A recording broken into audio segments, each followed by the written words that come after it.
മാധവിക്കുട്ടിയെ കമലാസുരയാക്കിയത് love ജിഹാദിന്റെ തുടക്കമായിരുന്നു. അതിന്റെ അടിസ്ഥാനം എന്താ? അതിനൊക്കെ കുറച്ചുകൂടി ഈട് നൽകുന്ന തെളിവുകളോ അല്ലെങ്കിൽ എഴുത്തുകളോ ശരിക്കും വായിച്ചിരുന്നോ? അവർ റിപ്പന്റ് ചെയ്തിട്ടുണ്ടല്ലോ. അവർ ലീല മേനോനോട് പറഞ്ഞില്ലേ ലാസ്റ്റ്, ഞങ്ങൾ ജീവിതത്തിൽ ഏറ്റവും വലിയ തെറ്റായി പോയെന്നത്. അവർ റിപ്പന്റ് ചെയ്തല്ലോ. അവർ റിപ്പന്റ് ചെയ്തിട്ടല്ലേ അവർ ലാസ്റ്റ് പറഞ്ഞത്. അവർ മരണത്തിന് മുമ്പ് അവർ റിപ്പന്റ് ചെയ്തല്ലോ. അത് ഞങ്ങൾ തെറ്റായി പോയി. കാര്യം അവരെ പോലൊരു ലോകം അറിയപ്പെടുന്ന ഒരു സാഹിത്യകാരി അങ്ങനെ ഒരാളിനെ ഒരു ഐക്കണാക്കി മാറ്റുകയാണ്. അപ്പൊ അതിനുവേണ്ടിയാണ് ശ്രമിച്ചത്. അതുപോലെ ഇതൊരു ഐക്കണാണ്. ഇതിലെല്ലാം സാറ് കാണുന്ന ഈ ലവ് ജിഹാദിന്റെ സാധ്യതകളാണോ? ലവ് ജിഹാദിന്റെ തന്നെയാണ്. കാരണം കോടിക്കണക്കിന് രൂപയാണ് മാധവിക്കുട്ടിയെ കമലാസുരയാക്കിയപ്പോൾ കിട്ടിയത്.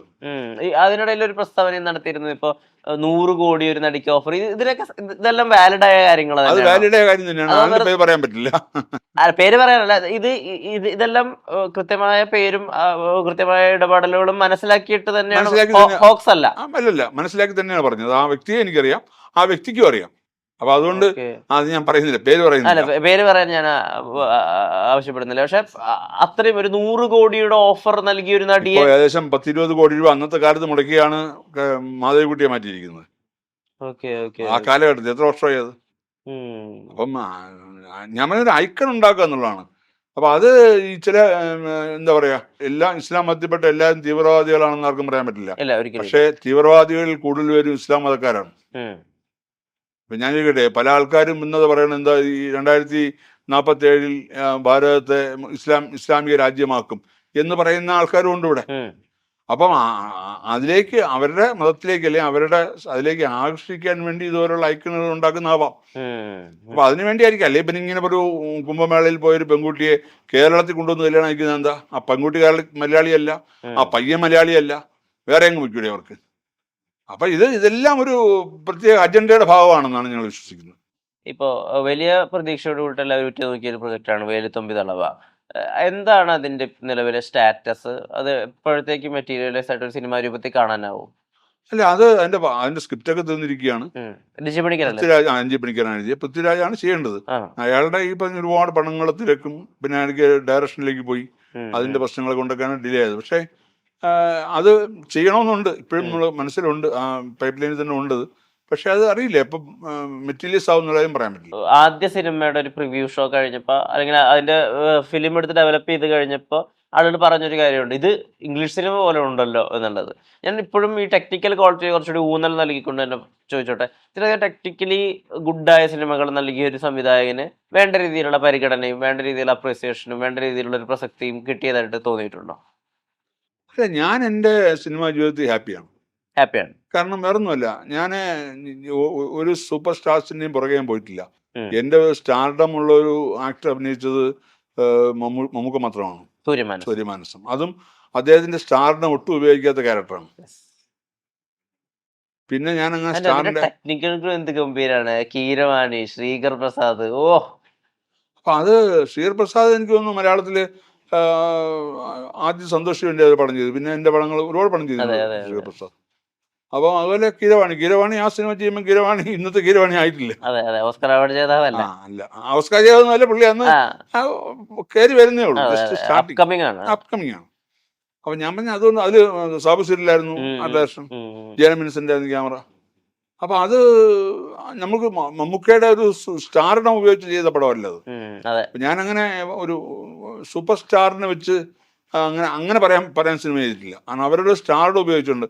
ഇപ്പം സുരേഷ് ഗോപി വെച്ച് ചെയ്തിട്ടുണ്ട്. ഇപ്പം സത്യമേവ ജയതയെന്ന് പറഞ്ഞാൽ സുരേഷ് ഗോപി, പക്ഷെ സത്യമേവ ചെയ്യുമ്പോൾ സുരേഷ് ഗോപി ഡൗൺ ആയിട്ടിരിക്കുന്ന സമയം സത്യമേവ ജയതയാണ് പുള്ളിക്ക് ലിഫ്റ്റ് കൊടുത്തത് രണ്ടാമത്. അതുപോലെ ബെടാദോസിലും സത്യമേവ ജയതയിൽ എനിക്ക് സുരേഷ് ഗോപിയെക്കാളും ഏറ്റവും കൂടുതൽ ലിഫ്റ്റ് കിട്ടിയത് സിദ്ദിഖിനാണ്. അതുപോലെ തന്നെ ബെടാദോസിലാണ് സിദ്ദിഖ് അഴിഞ്ഞാടിയ സിനിമ. ഇതല്ലാതെ ഇപ്പൊ ഒരുപാട് പുതിയ തരത്തിലുള്ള രീതിയിലെ കഥ പറച്ചിൽ രീതികൾ, ഇപ്പൊ മലയാളത്തിൻ്റെതായിട്ട് സൂപ്പർ ഹീറോ യൂണിവേഴ്സുകൾ, ഇപ്പൊ ലോക പോലെ, മിന്നൽ മുരളി പോലത്തെ സിനിമകളൊക്കെ സാധ്യമാവുന്നു. ഈ കാലഘട്ടത്തിൽ ഇനി ഒരു സിനിമ ചെയ്യുകയാണെങ്കിൽ വേലുത്തുമ്പി തളവ അല്ലാതെ ഒരു സിനിമയ്ക്കുള്ള സാധ്യത, അങ്ങനെ ആലോചനകൾ നടക്കുന്നുണ്ടോ? അല്ല, ഞാനിപ്പോ സിനിമ ചെയ്തുകൊണ്ടിരിക്കുകയാണ്. അത് ശബരിമല അയ്യപ്പസ്വാമിയുടെ കഥയാണ്. അത് അതിൻ്റെതായ സാധ്യതകളിൽ, അത് ടെക്നോളജി സാധ്യതകളിലൂടെയാണ് ചെയ്യുന്നത്. AI സപ്പോർട്ടിലൂടെയാണ് ചെയ്യുന്നത്. കാര്യം ഇപ്പം നമുക്ക് അതിൻ്റെ അങ്ങനെ ഒരു സിനിമ ഇപ്പം നമുക്ക് നോർമൽ രീതിയിൽ സെറ്റൊക്കെ ഇട്ട് ചെയ്യുകയാണെങ്കിൽ ഒരു 150 കോടി രൂപ ചെലവ് വരും ഇന്നത്തെ കാലഘട്ടത്തിൽ. നമ്മളത് ആ സെറ്റുകളെല്ലാം എയുടെ ഒരു സപ്പോർട്ടോടുകൂടി ആർട്ടിസ്റ്റുകളുടെ വെച്ചിട്ട് തന്നെ ചെയ്യുന്ന സിനിമയാണ്. അതിന്റെ വർക്ക് നടന്നുകൊണ്ടിരിക്കുകയാണ് അതിന്റെ. മലയാള സിനിമയുടെ ഒരു ഇപ്പത്തെ നിലവിലുള്ള ഒരു അവസ്ഥയുണ്ട്. ഏറ്റവും മികച്ച കണ്ടന്റ് ഇന്ത്യയിൽ ഉണ്ടാക്കുന്ന ഇൻഡസ്ട്രിയാണ് മലയാളം എന്ന് പറയപ്പെടുന്നു. ഏറ്റവും കുറഞ്ഞ ബഡ്ജറ്റിൽ ഏറ്റവും അതിഗംഭീരമായ സിനിമകൾ സംഭവിക്കുന്നു. ഇപ്പം മഞ്ഞുമൽ ബോയ്സ് സംഭവിക്കുന്നുണ്ട്, നമ്മുടെ അവിടെ ബ്രഹ്മയുഗം സംഭവിക്കുന്നുണ്ട്, പാട്രിയറ്റ് പോലെ 2 വലിയ സൂപ്പർ സ്റ്റാർസ് വരുമ്പോഴും അവിടെ കണ്ടന്റ് ആണ് കിങ്. ഇപ്പത്തെ മലയാള സിനിമയുടെ അവസ്ഥയെ എങ്ങനെയാ നോക്കി കാണുന്നത്? മലയാള സിനിമ എപ്പോഴും ഞാൻ പണ്ടും പറയുന്നൊരു കാര്യം, അതായത് നമ്മളിപ്പോൾ ഒരു തിയേറ്ററിൽ പോയി സിനിമ കാണാൻ പോകുമ്പോൾ ഒരു ഹിന്ദി സിനിമയോ അല്ലെങ്കിൽ ഇംഗ്ലീഷ് സിനിമയോ അല്ലെങ്കിൽ മറ്റേതെങ്കിലും ലാംഗ്വേജ് സിനിമയോ കാണുമ്പോൾ ആ സിനിമ കണ്ടിറങ്ങുന്ന പ്രേക്ഷകനോട് സിനിമ കാണാൻ നിൽക്കുന്ന ആൾ ചോദിക്കുന്ന ചോദ്യം സിനിമ എങ്ങനെയുണ്ടെന്നാണ്. ഇപ്പം തമിഴാണെങ്കിൽ കൊള്ളാം, നന്നായിട്ടുണ്ട്, അതെ. പക്ഷെ മലയാള സിനിമ കണ്ടിറങ്ങുമ്പോൾ അയാളോട് ചോദിക്കുന്ന ചോദ്യത്തിൽ ചെറിയ വ്യത്യാസമുണ്ട്. സിനിമ എങ്ങനെയുണ്ട്, എന്താണ് കഥ എന്ന് ചോദിക്കും. അപ്പോൾ മലയാള സിനിമയെ സംബന്ധിച്ചിടത്തോളം അവർക്ക് ഈ മണ്ണിനോട് ചേർന്ന് നിൽക്കുന്ന ഒരു കഥ വേണം എന്ന് നിർബന്ധമുണ്ട്. എപ്പോഴും നമ്മൾ നോക്കിക്കോളൂ, കാരണം നമ്മളൊരു വലിയ ഹിറ്റായ സിനിമകളിൽ നമ്മുടെ ഒരു എന്താ പറയുക, ഒരു റൂട്ട്സ് ഉണ്ടാവും. അത് മലയാളത്തിൻ്റെതായ റൂട്ട്സ്, കേരളത്തിൻ്റെതായ റൂട്ട്സ് ഉണ്ടാവും. അല്ലാതെ ഉള്ള സിനിമകൾ പലപ്പോഴും അങ്ങനെ ഒരു സക്സസ് ആയിട്ടില്ല പല സിനിമകളും. നമുക്കിപ്പം ടെക്നോളജിയിൽ ഇപ്പം ഞാൻ ചോദിക്കട്ടെ, ഇവിടുത്തെ ചെറുപ്പക്കാരെ സംബന്ധിച്ചിടത്തോളം അവര് കാണുന്ന ഹോളിവുഡ് സിനിമകളും അല്ലെങ്കിൽ കോടിക്കണക്കിന് രൂപ മുടക്കുന്ന ബോളിവുഡ് സിനിമകളും കാണുന്ന ആൾക്കാരാണ്. അപ്പം അവരോട് മത്സരിക്കാൻ, ഹോളിവുഡിനോട് മത്സരിക്കാൻ അല്ലെങ്കിൽ ബോളിവുഡിനോട് മത്സരിക്കാൻ നമ്മുടെ ബഡ്ജറ്റിന് പറ്റില്ല. അപ്പൊ നമ്മൾ അത്തരം സിനിമകൾ ആലോചിക്കുമ്പോൾ ആ ചെറുപ്പക്കാർ ആ സിനിമയെ കമ്പയർ ചെയ്യുന്നത് ഹോളിവുഡിൽ ഇറങ്ങിയ സിനിമകളുമായിട്ടായിരിക്കും. അതേ സമയത്ത് നമ്മുടേതായ ഒരു സിനിമ, ഇപ്പം ഞാൻ പല സിനിമകളും ഇപ്പം നിങ്ങൾ പറഞ്ഞ പോലെ ഇപ്പം ഈ ബ്രഹ്മയുഗ ആയാലും ശരി, അല്ലെങ്കിൽ ഇപ്പോൾ അടുത്ത് വന്ന് മറ്റേ സർവം മായ, അങ്ങനെയുള്ള പല സക്സസ് സിനിമകൾ എടുത്ത് നോക്കും. അതെല്ലാം നമ്മുടെ ഒരു ബേസിൽ നിന്നിട്ടാണ് ചെയ്യുന്ന സിനിമകൾ. നമ്മുടെ ഇപ്പൊ ഈവൻ നമ്മുടെ രേഖാചിത്രം പോലും നമ്മുടെ കേരളത്തിന്റെ ഒരു ബേസ് ഉണ്ട്. ആ ബേസിനുള്ളിൽ നിന്ന് ചെയ്യുന്ന സിനിമയാണ്.